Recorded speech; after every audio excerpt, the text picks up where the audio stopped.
शुभ सकाळ पिलाମାନେ କେମିତି ଅଛ? ସମସ୍ତେ ଭଲ ଅଛ ତ? କ'ଣ ହେଲା କି ମାମୁନି? କ'ଣ ମିତା ଦେହ ଭଲ ନାହିଁ? କ'ଣ ହେଇଛି ତାର? ତାକୁ ଜ୍ୱର ଝାଡ଼ା ହେଉଛି, ବାନ୍ତି ବି ହେଉଛି? କାହିଁକି ହଠାତ୍ ଏମିତି ଦେହ ଖରାପ ହେଲା? ତାର ମାମୁଁ ତାଙ୍କ ଘରକୁ ଆସିଥିଲେ ଓ ସାଙ୍ଗରେ ତା ପାଇଁ ମିଠା ବରା ପିଆଜି ଆଣିଥିଲେ, ସେଇଗୁଡ଼ାକ ଖାଇବା ପରେ ତାର ଏମିତି ଦେହ ଖରାପ ହେଇଛି? ଓହୋ, ବୋଧହୁଏ ତା ମାମୁଁ ଆଣିଥିବା ବରା ପିଆଜି ମିଠା ବାସି ହୋଇଥିବ କିମ୍ବା ସେଗୁଡ଼ାକରେ ମାଛି ବସିଥିବ, ଆଉ ମିତା ସେଗୁଡ଼ିକ ଖାଇବା ପରେ ତାର ଦେହ ଖରାପ ହେଇଥିବ। ମାମୁନି ମିତା ଡାକ୍ତରଙ୍କୁ ଦେଖା କରି କିଛି ଔଷଧ ଖାଉଛି କି ନାହିଁ? ଖାଉଛି, ତେବେ ସେ ଶୀଘ୍ର ଭଲ ହେଇଯିବ। ପିଲାମାନେ, ମିତାର ଦେହ ଖରାପ କଥା ଶୁଣି ମୋର ଗୋଟିଏ କଥା ମନେ ପଡ଼ିଲା। ତୁମ ଦ୍ୱିତୀୟ ଶ୍ରେଣୀ ହସ ଖୁସି ବହିରେ ଥିବା ପାଠ 4 ହୟ ସମୃଦ୍ଧି ପାଠକୁ ତ ସମସ୍ତେ ପଢ଼ିସାରିଛ। ମୁଁ ଆଜି ସେହି ବିଷୟରେ ଥିବା ପରିବେଶ ବିଭାଗଟିକୁ ଆଲୋଚନା କରିବି। ଆଚ୍ଛା ପିଲାଏ, କହିଲ ଦେଖି, ଏଇ ହୟ ସମୃଦ୍ଧି ଗପଟିରେ କାହା ଦେହ ଖରାପ ହୋଇଥିଲା? ଗଧିଆର। ଗଧିଆର ଦେହ କାହିଁକି ଖରାପ ହେଇଥିଲା? ବିଲେନାନୀ ଦୋକାନରୁ ସେ ମିଠା ସିଙ୍ଗଡ଼ା ଆଳୁଚପ ଖାଇଥିଲା ବୋଲି, ନାଇଁ? ଆଚ୍ଛା, ପିଲାମାନେ କହିପାରିବ ବିଲେନାନୀ ଦୋକାନରୁ ସେଗୁଡ଼ିକ ଖାଇବା ପରେ କାହିଁକି ଗଧିଆକୁ ଜ୍ୱର ଝାଡ଼ା ହେଇଥିଲା? କାହିଁକି ନା ସେ ଖାଦ୍ୟ ଗୁଡ଼ିକ ବାସି ହୋଇଯାଇଥିଲା। ହଉ ପିଲାମାନେ, ଆମେ ତ ପ୍ରତିଦିନ ବିଭିନ୍ନ ପ୍ରକାର ଖାଦ୍ୟ ଖାଉ। ଖାଦ୍ୟ ଖାଇଲେ କ'ଣ ହୁଏ? ଖାଦ୍ୟ ଖାଇଲେ ଆମକୁ କାମ କରିବାକୁ ବଳ ମିଳେ। କିନ୍ତୁ ଏଇ ଖାଦ୍ୟ ଯଦି ବାସି ହୋଇଯାଇଥାଏ କି ମାଛି ବସିଥାଏ, ତେବେ ସେଇ ଖାଦ୍ୟ ଆମ ଦେହ ପାଇଁ ବହୁତ କ୍ଷତିକାରକ ହୋଇଥାଏ। ବାସି ଖାଦ୍ୟ ମାନେ ହେଉଛି ଯେଉଁ ଖାଦ୍ୟ ରନ୍ଧା ସରିବା ପରେ ଅଧିକ ସମୟ ରହିଯାଇଥାଏ, ସେ ଖାଦ୍ୟ ଗୁଡ଼ିକ ଖଟା ହୋଇଯାଇଥାଏ ଓ ଗନ୍ଧ କରୁଥାଏ। ସେମିତି ଖାଦ୍ୟ ଆଦୌ ଖାଇବ ନାହିଁ। ହଁ ପିଲାମାନେ, ତୁମେ ଦେଖିଥିବ ଆମେମାନେ ବେଳେବେଳେ ରାସ୍ତା କଡ଼ରେ ତିଆରି ହୋଇଥିବା ଖାଦ୍ୟ ଅର୍ଥାତ୍ ଗୁପଚୁପ୍, ଚାଟ୍, ଫାଷ୍ଟଫୁଡ଼୍ ଦେଖିଲେ ଖାଇବାକୁ ବହୁତ ମନ କରିଥାଉ ଏବଂ ଖାଇ ବି ଥାଉ। ମାତ୍ର ତୁମେ କେବେ ଲକ୍ଷ୍ୟ କରିଛ କି ସେ ଖାଦ୍ୟ ଗୁଡ଼ିକରେ କେମିତି ମାଛି ବସିଥାନ୍ତି? ଦେଖିନ ନା? ଆମେ ସେ ପ୍ରକାର ଖାଦ୍ୟ ଯଦି ଖାଇବା, ଆମ ଦେହ ଖରାପ ହେବ। ତେଣୁ ଆମେ ଦୋକାନରୁ କିଛି ବି ଖାଦ୍ୟ କିଣିବା ପୂର୍ବରୁ ଆଗ ଦେଖିବା ଯେମିତି ଦୋକାନଟି ପରିଷ୍କାର ପରିଚ୍ଛନ୍ନ ଥିବ, ଖାଦ୍ୟ ସବୁ ଢଙ୍କା ହୋଇ ରହିଥିବ, ମାଛି ବସୁନଥିବେ। ହେଲା, ଆମେ ଯଦି ଏଇଭଳିଆ ପରିଷ୍କାର ଖାଦ୍ୟ ଖାଇବା, ତେବେ ଆମ ଦେହ କିଛି ଖରାପ ହେବ ନାହିଁ। ପିଲାମାନେ, ତୁମେମାନେ ସବୁବେଳେ ଚେଷ୍ଟା କରିବ ରନ୍ଧା ଖାଦ୍ୟକୁ ଗରମ ଗରମ ଖାଇବା ପାଇଁ। ଗରମ ଖାଦ୍ୟରେ ମାଛି ବସିପାରେ ନାହିଁ।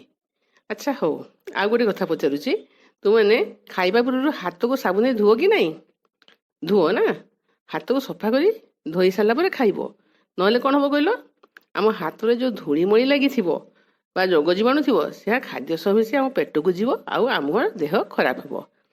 ହେଲା, ତ ପିଲାମାନେ ମୋତେ କହିଲ ଦେଖି, ତୁମର ବର୍ତ୍ତମାନ ସ୍କୁଲ କାହିଁକି ବନ୍ଦ ଅଛି? କାହିଁକି ସରକାର ମନା କରିଛନ୍ତି ତୁମ ସ୍କୁଲକୁ ଆସିବା ପାଇଁ? କାହିଁକି ନା ବର୍ତ୍ତମାନ କରୋନା ମହାମାରୀ ସାରା ପୃଥିବୀରେ କାୟା ବିସ୍ତାର କରିଛି। ସେଇଥିପାଇଁ ତୁମକୁ ସ୍କୁଲ ଆସିବାକୁ ମନା କରାଯାଇଛି। ଏହା ଏକ ଭୟଙ୍କର ବେମାରୀ। ତେଣୁ ଆମ ସରକାର ଆଉ ଆମ ଡାକ୍ତରମାନେ ଆମମାନଙ୍କୁ ସବୁବେଳେ କିଛି ଉପଦେଶ ଦେଉଛନ୍ତି, ଯେଉଁଗୁଡ଼ାକ ଆମେ ମାନିଲେ କରୋନା ଆମଠାରୁ ଦୂରେଇ ରହିବ। କ'ଣ ଜାଣିଛ ସେଗୁଡ଼ା? ଜାଣିନ? ଶୁଣ, ଆମେ ସବୁବେଳେ ଆମ ହାତକୁ ସାବୁନ ବା ହ୍ୟାଣ୍ଡୱାଶ ଦେଇ ପରିଷ୍କାର କରିବା। କାହାରି ସହ ହାତ ମିଳାଇବା ନାହିଁ, ମାନେ ହ୍ୟାଣ୍ଡସେକ୍ କରିବା ନାହିଁ। ଆଉ ଅଯଥାରେ ଆମେ ଆମ ଆଖି, ନାକ ଓ ପାଟିରେ ହାତ ମାରିବା ନାହିଁ। ଆମେ ନିହାତି ଦରକାର ନହେଲେ ବାହାରକୁ ବାହାରିବା ନାହିଁ। ଯଦି ବି ବାହାରକୁ ଯିବା, ତେବେ ମୁହଁରେ ମାସ୍କ ଲଗାଇ ଯିବା। ହେଲା, ଆଉ ଗୋଟେ କଥା ହେଉଛି, ତୁମମାନେ କରୋନାରୁ ରକ୍ଷା ପାଇବା ପାଇଁ ସବୁବେଳେ ଖାଦ୍ୟକୁ ଗରମ ଗରମ ଖାଇବ। ଦିନସାରା ମଝିରେ ମଝିରେ ଉଷୁମ ପାଣି ପିଇବ, ତେବେ ଯାଇ କରୋନା ତୁମ ପାଖକୁ ମାଡ଼ିବାକୁ ଡରିବ। ହେଲା, ବର୍ତ୍ତମାନ ଆମେ ହୟ ସମୃଦ୍ଧିର ପରିବେଶ ବିଭାଗରେ ଯେଉଁ ପ୍ରଶ୍ନ ଗୁଡ଼ାକ ଅଛି ତାକୁ ଆଲୋଚନା କରିବା।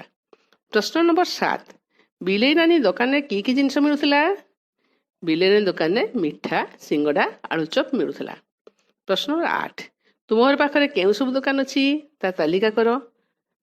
ପାନ ଦୋକାନ, ତେଜରାତି ଦୋକାନ, ଜଳଖିଆ ଦୋକାନ, ଫଳ ଦୋକାନ। ପ୍ରଶ୍ନ ନମ୍ବର 9, କେତୋଟି ଖାଦ୍ୟର ନାମ ଲେଖି ସେଗୁଡ଼ିକ କିପରି ଖରାପ ହୋଇଥାଏ ଲେଖ। ଯେମିତି ସେ ଦେଇଛି ଦେଖ, ଭାତ ଅଧିକ ଦିନ ରହିଲେ ବାସି ହୋଇଯାଏ, ପାଉଁରୁଟି ଖୋଲା ରହିଲେ ଖଟା ବାସ୍ନା ହୁଏ। ସେମିତି ତରକାରୀ ରନ୍ଧା ହୋଇ ବେଶୀ ସମୟ ରହିଗଲେ ବାସିଯାଏ। ହେଲା, କ୍ଷୀରକୁ ଗରମ କରି ଅଧିକ ସମୟ ରଖିଦେଲେ ଖରାପ ହୋଇଯାଏ, ଫଳମୂଳ ବେଶୀ ଦିନ ରହିଲେ ପଚିଯାଏ। ହେଲା, ପ୍ରଶ୍ନ ନମ୍ବର 10, ବାସି ଖାଇବା ପାଇଁ ତୁମେ ଚାହୁଁନାହ, ସେଥିରେ କ'ଣ କରିବ? ନା ରନ୍ଧା ହେଇଥିବା ଖାଦ୍ୟକୁ ଗରମ ଗରମ ଖାଇନେବା।